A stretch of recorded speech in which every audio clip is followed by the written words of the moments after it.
Okay, this is Beethoven's for Elise. Beautiful piece that I think you've played before, and it's a very simple thing. If you focus on the right hand parts, learn that. Focus on left hand parts, learn that, and then you bring them together slowly, and then you'll kind of get the muscle memory in there and be able to play that. I don't like to read music. I assume you don't either, so I just thought I'd show you visually, and then you can kind of practice those pieces on your own, and then tighten those up. So I'm going to play the first full part with no repetition. I'm just going to play it slowly so you can see it together, and then I'll focus on each of the hand parts and show you the basics there. Okay, here we go.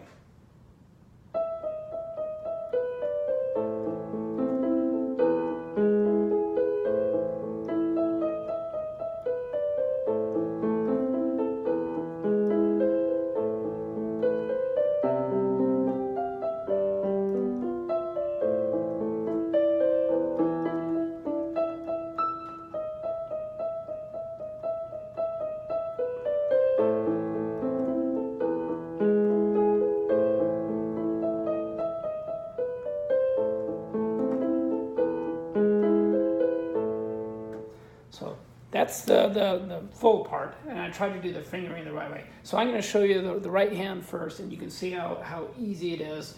But the main thing is just to focus on positioning and the fingering, so that you actually, once you have your hand in the right position, you don't have to think about looking for notes so much. So I'm going to show you the first part. It's starting in key B and then E flat. You do that, and then you go to B. So if you have your hand in this position with thumb on the A, the pinky on E, then you're all set to do that whole piece without thinking about it. Whoops.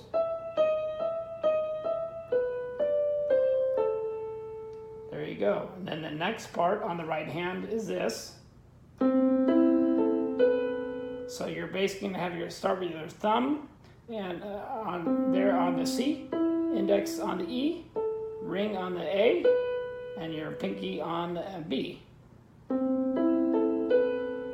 So that's how you do that part. And then you just shift it up to the E position, which is right there, the E major. So then you can do the exact same thing. So I'm going to repeat that again. So here in the C position, and then in the E position.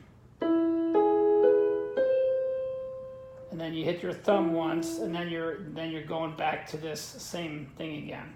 And here you're getting to the A position.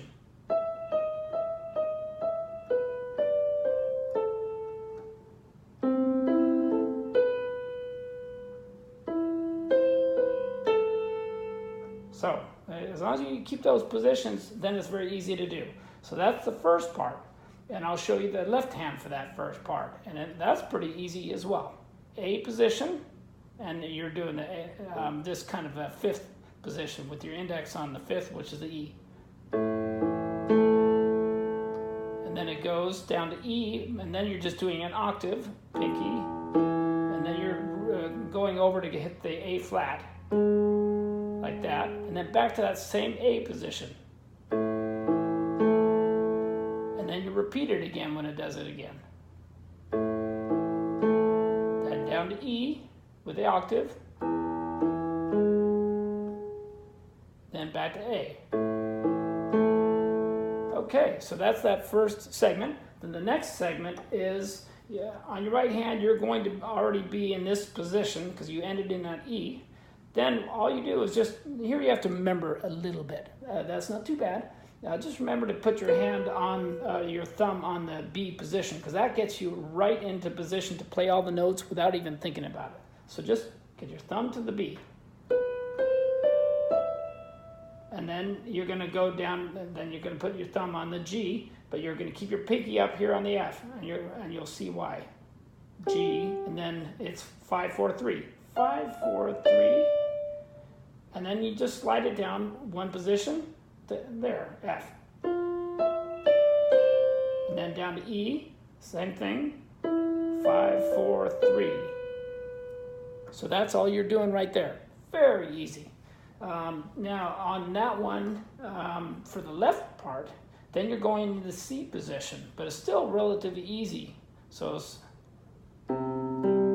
that fifth position, C, and the fifth is a G. So then you're going down to the G position in the octave, and then you're going to cross over to the B. So ready? Like that. And then you go up to A position with the fifth being the E. And then you go down to the E. And then this is that part I'll show you where it goes. So I'll show you that. It goes like this. And you're basically going to have your hands like in this position. Those four. And then you just move your pinky up to where your thumb was on the right hand. And you do it kind of with a repetition. See that? So I'm going to do it one more time. And so I have your hands in all four E octave positions. It's just going to be rolling up. 1, 2, 3, 4. Bring it right here. And then move your hand one octave up.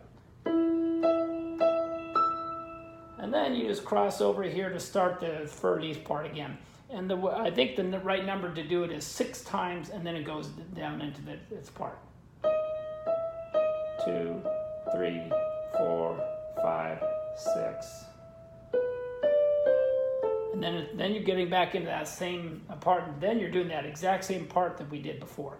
So those are the basics. You just practice on those, and then bring it together, and then you can kind of look at how it sounds. Look at that initial segment and kind of see how it comes together. Okay, let me know if you have any questions, and knock them dead.